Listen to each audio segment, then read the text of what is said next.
Hey, Sonia, how are you? Hello, Adrian. I'm doing great. How are you? I'm very good. Thank you very much for taking the time to be on the call with me today. Just to let people know, this interview will be 100% in English because my group is in French usually. But since you speak English and we met not so long ago in Mexico, I think it's okay if we do it in English this time. So for the listeners, I met Sonia actually through a friend that I have in Playa del Carmen. Was on vacation there last month, and he told me, "Well, my girlfriend is a coach, and you should meet her. And you guys are would be great together, like as a friend." So I met with Sonia. We went for coffee, and we ended up, I don't know, talking like 4 hours, something like that. Yes, yes, maybe even more. And Dave, first of all, thank you so much for inviting me to join this call today. It's such My a pleasure. pleasure and an honor. And also meeting you back in Playa recently, it was such an amazing experience. I learned so much from you. Oh, thank you very much. That's so kind. The reason why I thought it would be pertinent to show you to the rest of the group is basically because, well, first of all, you're interesting. Second of all, you're a coach as well. You're a performance coach. So I think it would be a good thing for my people to know you and know what kind of work you do and what you specialize in. So can you introduce yourself to the group? Absolutely. Thank you, Adrian. My name is Sonja Zecevic. I am a success and clarity coach working with high achievers on how to overcome their self limiting beliefs, blocks, everything that's holding them back to be able to achieve even a higher version of success in more healthy and sustainable way. Prior to coaching, I spent 10 years in a corporate America, climbing the corporate ladder and being very focused on my career, which made me work very long hours, between 12 and 16 hours every single day, and really abandon my needs and some very important aspects of my life. So I promised to myself as a coach that I will help clients achieve everything they want in their lives, but in better ways, in healthier ways, in the ways that can serve them in the long run, because we are here for the long haul. It's not about how much we can accomplish in the 6 months or this year. It's about how much and what we would like to do over a long period of time, our lifetime, actually. Wow, are you saying that you were nearsighted when you went to corporate America? Like what? Absolutely. Why did you go there? Like why did you work hard for 10 years in corporate America? And by the way, corporate America, we don't have that in Canada. Probably we have corporate Canada, but I'm pretty sure that most big Canadian companies are American. So, Yes, yeah. yes. I'm sure there is similar lifestyle behind it. And I grew up, I was born and raised in Serbia, former Yugoslavia, where the life was very different, especially during 90s and beginning of 2000s, when we lived through the war and sanctions and very, very socio-economical difficulties. So for me, moving to United States when I was in my early 20s was a dream come true and opportunity to build a very different life. So everything I thought I wanted pretty much was taken care of and accomplished in this first 10 years in the United States, Got it. until I realized that the life is not about that, and it doesn't have to be doesn't have to be accomplished in that way. There are so many different ways to be successful, and with additional self-awareness and being mindful about our work and our life, we can do so much more. So And sometimes, yes, yeah, sorry, I didn't want to cut you off. Go ahead. and sometimes this comes in traditional ways, and sometimes it comes in very non-traditional ways. That's interesting. Yeah. So, what was the idea that you bought about success? Was success all money related for you? Money, rewards, accomplishments. I guess money, it was never number one. Hmm. It was, or how much more I can stretch, how much more I can learn in the shortest amount of time. I feel like in my first few years in my banking career, it was all the moment I had one promotion, I would start thinking how I can get another one. and it was never ending. It was never Hmm. ending process. It was beautiful in a way that I learned a lot in a short amount of time, but I put so much more stress on me for, and it didn't have to be like that. Okay. And the big reason, because I was under so much stress back then, is I would work longer hours than anyone around me. I would try harder. I would do more because I had this belief that in order to be successful in the United States or Canada, anywhere in any first world country, in order to be very successful and create a good lifestyle, you have to sacrifice so much for it. It Oh, can, yes, so without sacrifice, there's no success. that's what I used to believe, that it has to Okay. be, that we have to pay for it in some Got it. way.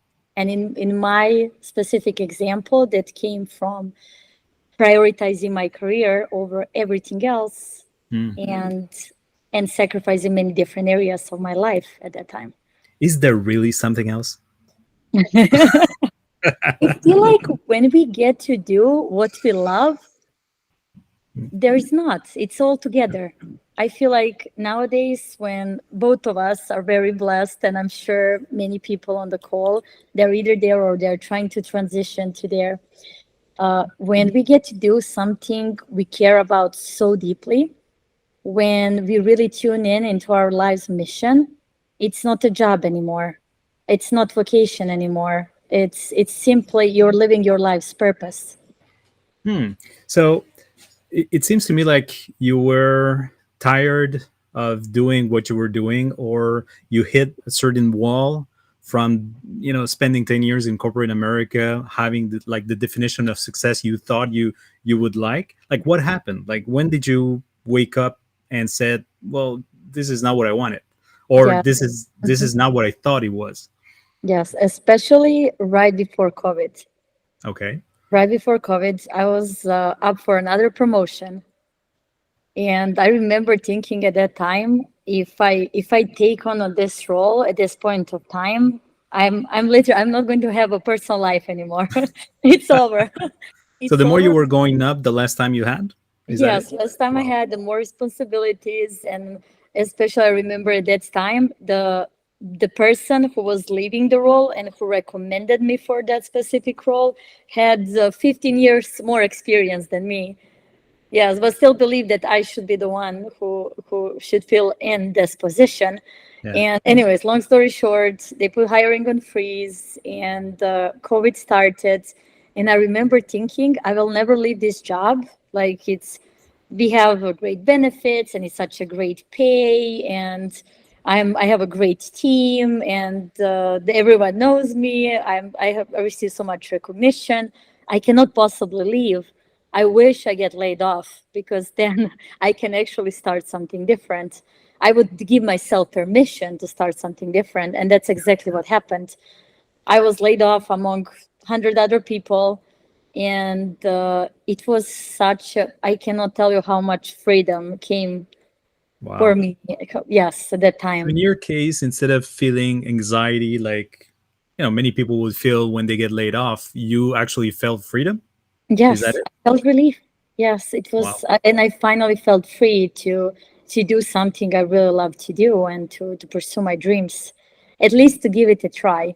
And I remember I kept asking myself at that time, uh, I mean, I would never thought my life is in danger, to be honest, or anything like that. But I kept asking myself, if somebody tells you that you have 1 or 5 more years to live, would you live the same life? Would you have the same job? Would you be in the same relationship? Would you be in the same environment? And many things started changing for me at that time. Many things started shifting. And one big part was also my career. Even at that time, I did take another role in banking. I just did it because I was already thinking about coaching, and I knew it's going to take me some time to get more formal education and to get certified. So that was the time I knew it's time to fully dive into something I love and I'm passionate about.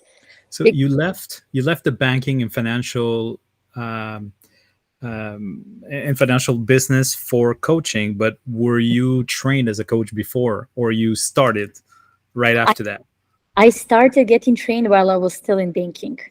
Got it. So were Yeah. you thinking about a transition before and you were not allowing yourself to get out of that, or Yes, I wasn't allowing myself. I thought okay. about that for a long time Mm, because I remember when I was still in banking and when I had my team, the best parts of my job were working with clients and getting to know them, understanding their needs, and also coaching my team on how to handle clients. And yeah. this was the best part of my day really back then, so it was so clear on what I need to do and what I really want to do in life, but I wouldn't give myself permission to live to leave that traditional Mm, path, because I was thinking that how possibly I was this girl from Serbia who is coming from the country with so many issues, and I moved to United States to build a better life. How possibly I could walk away from that in my early 30s and yeah. to do something I love? Like how dare I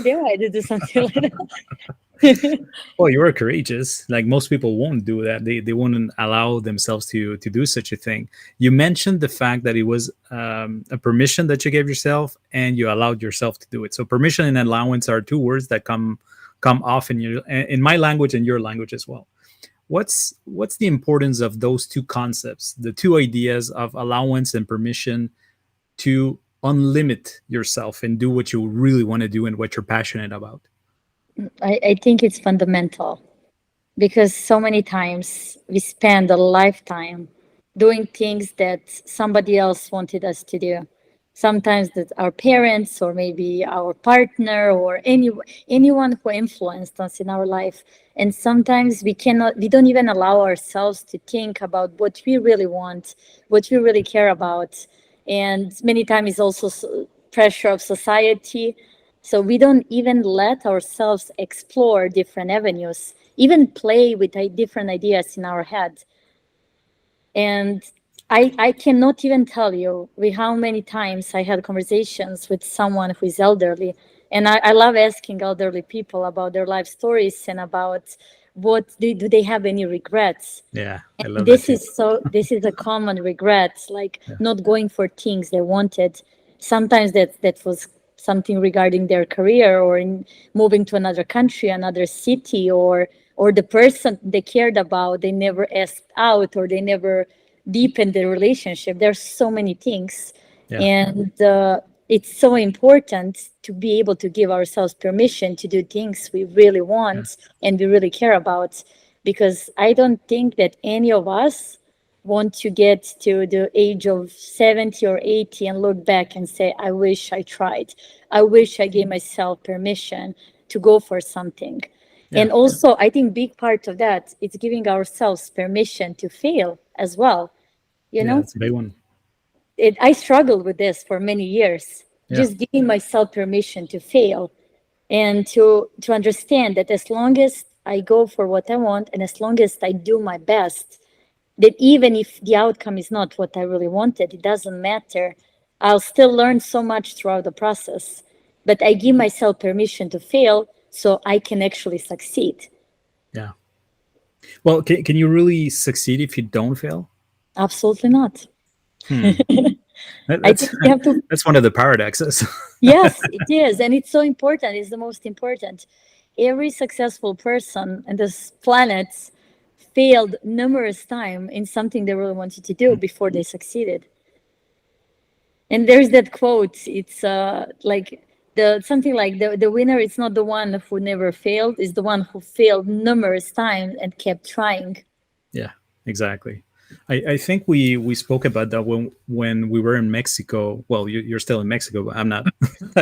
Mhm. um, about failure, the definition of failure. Like we say failing when we're not obtaining what we want. That's one definition of failure. But the real failure is actually when you quit altogether and you stop trying. That's the real quitting. Like the Yeah, real failure is there that's the because only failure. it's the only failure. Mhm. Exactly. And it really takes one big decision where you just give up on everything and then you're going to fail. Because when you think about it, not getting what you want, you basically just learn how you're not getting it. Yes. And then Yeah, you you learn another troubleshoot. way of not getting it, and then another way of not getting it until you actually get it, or you find a way. In French we call that a filon. It's like a fil Mhm, d'Ariane. It's breadcrumbs.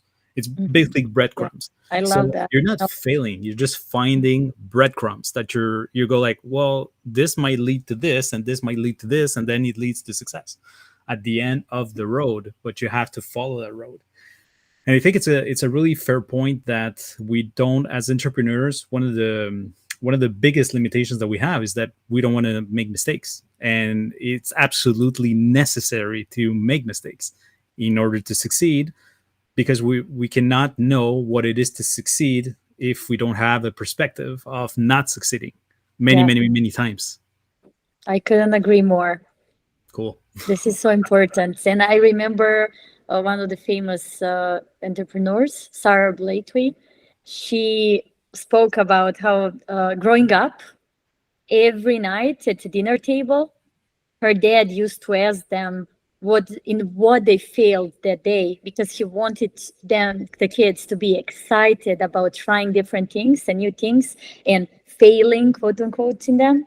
Yeah, So I get it. they couldn't wait to actually try something new and something different and maybe hard or Yeah, challenging, and actually come back home and share about their experience. yeah.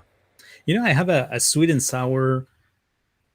I have a love and hate relationship with the word try, Mm-hmm. because try means that there is failure, potential failure in it, failure to not do that will Mm-hmm. actually cause the failure. You didn't take action, so you failed right away. Um, and I also love it because trying means that you're going to take action and you're open for failure. You're open to fail because you're going to take action. So, what's your point on that word? Am I too anal about it? No, it makes sense. It makes sense, and your perspective on it's very interesting. Like for me, I think about these things at two different sides of the spectrum. For me, it's like trying versus not trying. Hmm. And not trying means giving up and Okay, giving your power away. Feeling giving there's your power nothing away. you Okay, can do. Yes, feeling like there is nothing you can do about specific situation, or like there's nothing you can do. So you give your power away so you don't try, you give up. And on another side of the spectrum is trying, which can mean, and for me, this can mean many things. But it means I'm still there. I'm got it. still there. And sometimes I'm closer to where I want to be. Sometimes I'm further. Maybe I'm doubting my path. Maybe I'm doubting my journey. Or maybe I don't even have clarity of where exactly I need to be, but I'm not giving up. I'm still trying. I'm still in that space where I'm trying to figure things out and Yeah. try and do, even if I'm taking very small steps. But these are steps that are taking me somewhere, maybe not exactly where I want to be, but they are giving me some very important life lessons that will Mm. take me where I want to be. Like you said earlier, like a breadcrumbs Yeah. or missing pieces of puzzle. Yeah. So every little piece brings you somewhere. This is what trying means for me. This is my interpretation of it. Got it. That's very interesting. While you were talking, I had this little voice on my head, as you Mhm. know, that tells Yeah. me ideas while people talking. Like, what about this? What about this? And the little voice was saying, well, there's different ways of trying. Like you have the affirmative trying, which is I'm gonna do. Like Mm-hmm. we don't use the word try. We just go, I'm just gonna do it or not do it. Yes. That's affirmative. But most people are not assertive, so they don't affirm something. They just Yeah. go like, I'm gonna try, and it might not work, and it's okay. It doesn't matter. It's okay. So yeah, just a little No, but thought. that's I like that. I like that. So So maybe yeah, that is a clear message to change the language and go straight to I will do this. yeah, I think And, so. Well, let's go into the topic of language again, on the perspective of limitations. How Mhm. can you detect the limitations of someone when you listen to them? What are the cues you're looking for? There's the specific words that people use, and words and body language. there is like there is certain absence of hope. It's not just absence of certainty, but there is absence of hope at times when people share Yeah. about certain things. Do you have an example of that? Like something Yes, you hear a lot other like than trying? yes, like sometimes what I hear a lot with my clients is again going back to not giving yourself permission. Like I cannot possibly do this, and it's not like I can. They think they're not physically or mentally capable to do something. It's usually connected with expectations, like what somebody expects from them. Sometimes it's their bosses if they're still in their professional career, or if they're entrepreneurs, maybe something they feel it would affect their business tremendously, maybe too big risk to take, or maybe expectations that their partner has from them. So just saying I cannot possibly do that because if I do this, expectations that certain person or maybe themselves have about their own journey, they cannot possibly do something. Hmm. Wow. I don't like the word Yeah. cannot in general. Yeah. That's the word I think I struggle the most. Yeah. And I work a lot with clients to rephrase it to something else. And how do you rephrase it? Instead of I cannot do this, it's like, okay, what could you possibly do? That it's Mhm. close enough to that thing that you think you cannot do. Yeah. So instead of going against or for, saying Mm, like I could do this or I cannot do this, you go like how can I, or what would be yes. another path that I can take that is not the same path that I think I should be Yes. going. Like you're going into more what I would call creation or innovation, Yes. Yes. And more solution based. solution based. Because Got it. many times we think about maybe some big goal or some big change, maybe some big life transition, and we get paralyzed immediately. And I see this with clients a lot. Like we get paralyzed immediately because it seems too big and it seems like it's too much for us to handle or to go through. Or again, we cannot possibly give ourselves permission for something that's different or Yeah. new. So instead of actually focusing on can we or can we not, okay, let's just play with ideas. How could we do it? Yeah. How could we get closer? And most importantly, why? Got it. So the why, of course, there's many things that we can talk about. So I Mhm. don't want to go into all Yeah. the details that we could talk about, but let's just focus on the topic of limitations. What Mhm. are some of the recurring ideas or concept or limitations that you hear your clients say? Sometimes, especially for clients who are in their, let's say, their 30s or early 40s, I work with many clients who achieved a very high level of success fairly young, and they always feel like they have to compensate for it. Like somebody, they feel like, oh, maybe they just got they know they're smart, they know they're successful, but sometimes they feel also, oh, they just got lucky Okay. also to get to certain level of success so fast in their lives, or to certain income. So they don't. What does that mean? Do they don't celebrate themselves, No, or they don't allow absolutely, themselves to feel success? absolutely not. That They know sucks. yes, yes.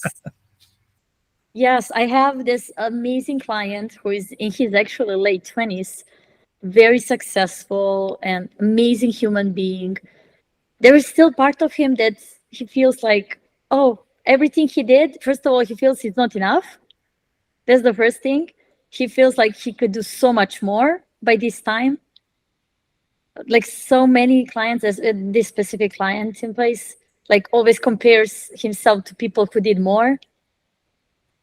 And this is what we do a lot, and this is what I see with clients doing a lot, not celebrating the things they accomplished already in their lives and focusing so much more of, oh, I could do this, I could do that, this wasn't enough, Yeah. or sometimes I see this a lot. Sometimes the big limitation that people have is they feel they cannot be humble and very confident at the same time. Hmm. So they can't be humble and confident at the same time. So it's either one or the other. Yes.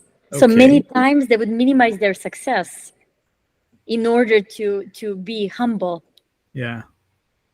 They would Got it. minimize it. They wouldn't, it comes from a good place. It comes from the place, I don't want to show off. I did something in life. I created something in life, but I don't want to show off. But Yeah. and also I want even more. And then there's like a little bit of guilt for wanting even more. Wow. Yes. I So get it. this is the common one I see with my clients.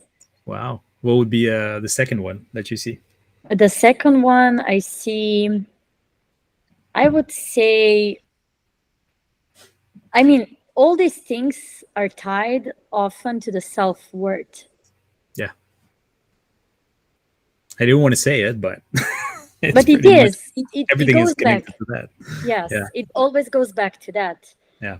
So sometimes it's like they reach certain level of success and there is the project or something they want to work on and they're very passionate about, they're super excited about, but there is that little voice in their head that is telling them this is too big bite for you to take. Like you're not capable of doing this. You want it so badly, but it's too much. It's not within your reach. Like you are just daydreaming. Like Yeah. don't embarrass yourself. Don't even go there. But Yeah. they want it so badly, and both of us are working with high achievers. So high achiever is not gonna give up just like that on No. something huge coming their way. So it's again that internal struggle between could I possibly do this? Am I worth of possibility that comes with that maybe new project Yeah. or a new business venture or whatever it is. Like anytime when they need to stretch themselves so much more than they ever had to do before, and everything changes when they understand they can, or at least they owe to themselves a shot to doing this, to trying this. Isn't it isn't it ironic that you're dealing with high performance people and they still have self-esteem issues even at a high level? Um, I mean, it for me that absolutely makes sense for one simple reason: Go more ahead. we accomplish in life, more we do in life, there's more to lose. More to lose. Yes, Okay. Okay. And there's how more is that tied to self-esteem? because it's when we are just starting in our lives, when we are young and starting doing new things, we don't have too much life experience, we don't have too much business experience. So if we, let's say, we try and we fail, quote unquote, or we embarrass ourselves or anything, it's not the end of the world. But when you build up certain reputation and you Mhm. do many things in your life, you have extremely high expectations of yourself, you and everybody else around you. Yeah. So there is so much more pressure. There is more to lose, there is more pressure, and it's harder sometimes. Even you trust yourself more because of all the experience you have. In the same time, if things don't go the way you would like them to go, you feel like there is more to lose. Yeah. You're more exposed, Yeah. you're more vulnerable,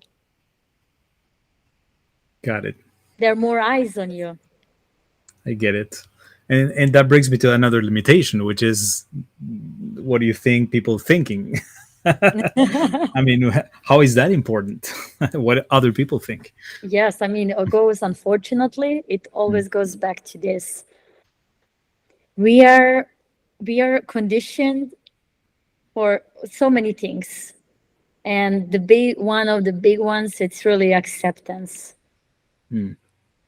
So there is, I feel all of us in some shape or form, there's always that mindset behind, there is always the thought how other people around us will perceive us, our choices, our decisions. I don't even know how many times people they sacrifice so much of what they want and what they like and where they want to be for Mm. acceptance. Got it. So, if you weren't afraid about the acceptance thing, like as if your tribe will not let you go and die alone in the in the jungle, Yeah. what would your life be like? It would be incredible. It would be Exactly. incredible. It would Yeah. be with no limitations. It sounds to me, well, I know where it comes from. Like I know the technicality and the mechanics of it, as you know. It's just fun to talk with another coach about at Mhm. that level where you can actually see the mechanics of why it's that way, like why Mhm. this is the way people behave, but there is a reason why we behave this way, and it's that Okay. reason actually makes a lot of sense. It's Yeah, just, it's nothing that is good in our times anymore. absolutely. We So are one. yeah, I'd like to go to for you to talk a little bit about that. Like, what's behind it? Like, what's the trick? Why are you? How we feel? Why do we feel there is a risk if Yeah. we are like that? If we choose success, if we decide that we're worth it? Yes. We are wired for survival. And unfortunately, that often comes with playing small or no or playing not big enough. Yeah, playing not to win, playing Yes. not to lose, so you're not Yeah, winning. Yeah, exactly. Exactly. And like you said, in one point back in the days, maybe this is what we needed to do. yeah, So we don't die out in a wilderness and we don't face these problems anymore. yeah. But we still face the same beliefs and limitations that come with it. Exactly. And And we there is need to fight context them as every well. single day. Yeah. There is context to what we just said, because I think we mentioned this in Mexico as well, where, we talk about success, we're talking about self-esteem, we talk about, getting rich and making money and making people happy and a pool, you know, which is luxury, right? Um, Yes, and then you go to Africa and people don't have water. And that context just vanishes. It doesn't even exist. absolutely. I mean, you're not going to talk about self esteem with an African poor boy in the savannah. It's not going to Abs- happen. It doesn't exist. It And doesn't it doesn't exist. exist in Brazil, in the Amazonian. Yeah. So it's super. It for me was a big wake up call when somebody told me, "Have you looked about the context of everything that you just said to me?" And I was like, "What do you Mhm. mean about context? Environment? Like, what's the environment you're coming from? And are you lacking something right now? Is it hard for you to get food? Is it hard for you to get, a roof? Is it hard for you to get clothes? Is it hard for Mhm. you to, blah blah blah?" And in the first world countries, it's not that hard. If you try a little bit, you're gonna Yeah. get. Yeah, maybe not roofing. Like, roofing is hard. Some places in North America, it's really hard for real. It's a struggle. But is it impossible? I don't think it's impossible. I think people will help you out if you're not an asshole. Um, Getting clothes, you can get the Salvation Army. They actually give it away. Yes. You can have free food. I mean, there's really many things that will guarantee your survival, even if you don't have a home. Mhm. It's not the same way in other parts of the planet. I mean, 50 at least 50% of the planet lives in survival mode with Yes. less than $2 a day, and we're Ex- like, "Oh, I don't have enough self-esteem to become a multimillionaire." Yes. And you're like, "All right, you need Yes. to travel Yeah, a bit. exactly. And That's gonna help you out." this is such a good point. This is such a so many people all over the world, they don't have their basic needs met. Yeah, And if you don't have basic needs met, you cannot possibly think about and solve problems that we are solving yeah, today exactly. with our clients. It just they don't even take that this is completely irrelevant. Yeah, it seems to me that perspective is one of the words that matches that situation the most. And it's a Mhm. word that I heard from Gary Vee many, many, many, many, many times until I stopped listening to him, because he was just saying that all the time, which Mhm. is, I have perspective. I have perspective. I have perspective. You need perspective. What the hell does that mean? Well, perspective is comparing yourself to other things in their survival mode. Like, do Yes. you have chances? Do you have opportunities? Do you have is there something stopping you and limiting you physically? Hmm. Like, if you don't have food or water nor shelter, that's physically not there. Yes, It's like, exactly. is there a way that you could get that? No. Mhm. So you can't do anything about it. But when you can do something about it, you should be doing something about it. And then I believe is the self-worth. If you Yes, don't think you're worth it, whatever the level of perspective you have, you're not going to get it, even yeah, if it's readily available and you're yes, living in a prosperous environment. exactly. No matter of what perspective you have, circumstances, environment, none of it will help you if you keep limiting yourself and don't get out of your own way. Yeah, got it. I think we can wrap up this call. I think it was very valuable. Like I've learned again a lot, other new perspectives of ways of seeing stuff. Is there something like what would be the best tip that you can give our group that are seeking to remove all the limitations from their lives? Like what would you tell them? Like your top tips? What would Yeah. that be? I would say I would leave them with few questions and thoughts. The first one is, who would you be if you couldn't fail in anything? Okay, If who would you be? absolutely, mhm, if Yep, everything is accessible and there are no limitations. got it. And another one, I think it's tied a lot to what we spoke earlier about giving yourself permission Yeah, to do things you really want and not self sabotage and not be on your own way.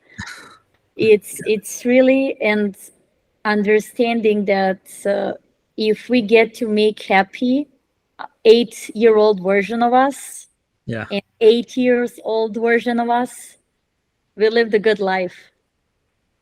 Got it. That's a super good tip. Sonia, thank you very much for your time. I really appreciate it. I'm gonna end the recording and we'll wrap up the call. You and I. Thank you very Thank, much for your time. I appreciate it. thank you so much, Adrian. It was such a pleasure. Thank you.